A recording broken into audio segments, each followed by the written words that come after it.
Gunter looked Ned right in the eyes for perhaps 5 seconds before reaching under the table and taking the syringe. "Give me some more, for testing." Ned was prepared for this.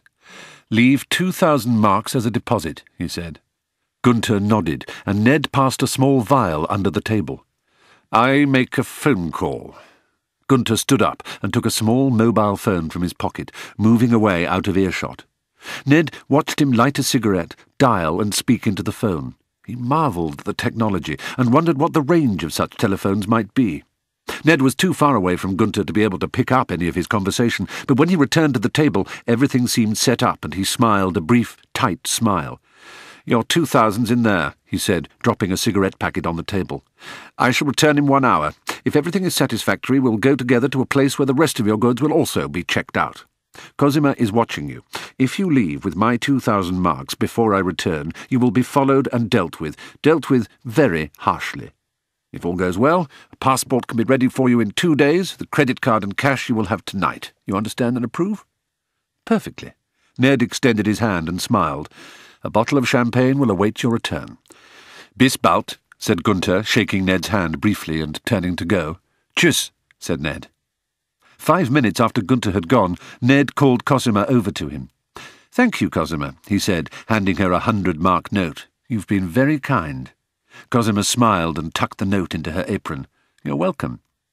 "So Gunter is your boyfriend?"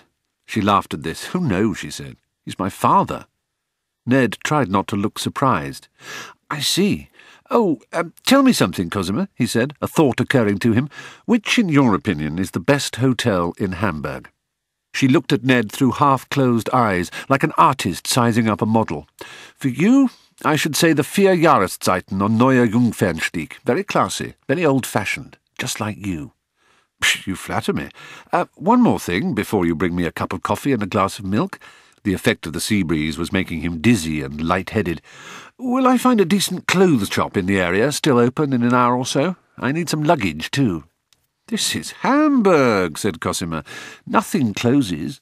"Good. Perhaps we can go shopping together, after I've concluded business with your father, naturally."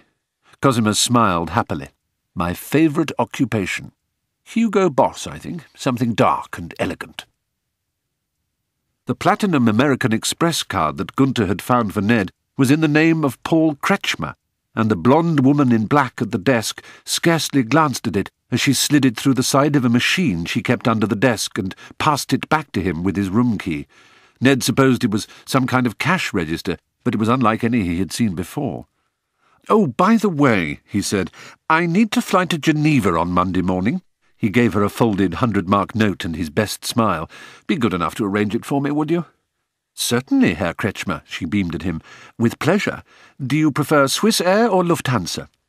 "I tell you what," said Ned. "You choose. First class." "First class?" She frowned slightly. "I'm not sure they have first class on such a short flight." "Whatever." Ned waved a hand airily. "I'm sure you'll find me the best seat." "Of course, Herr Kretschmer. And may I help you with anything else this evening?" "It's been a long day," Ned replied. "Nothing but a shower and bed. No calls, please."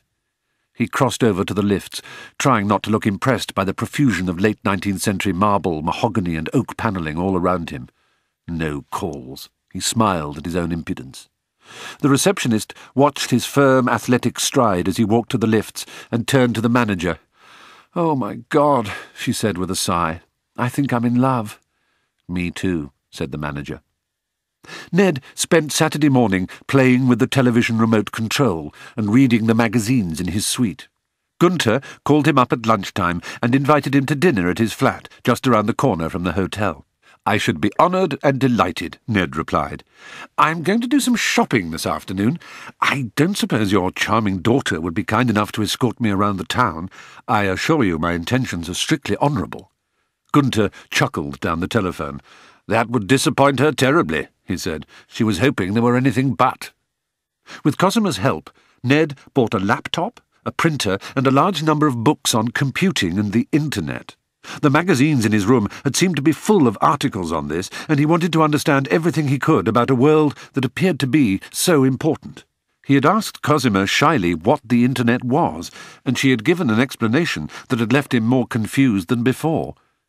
The shop that sold the computer had seemed to be nothing more nor less than an Aladdin's cave of incomprehensible magic. Ned had tried not to look astonished at the pictures on the screens, at the colour photographs printed out, at the scanners, video cameras, global positioning devices and handheld electronic diaries that were shown to him.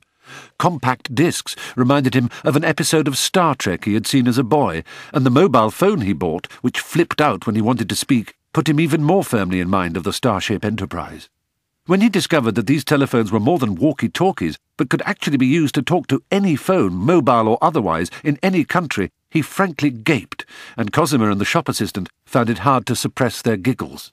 He was Rip Van Winkle, awaking from 100 years' sleep.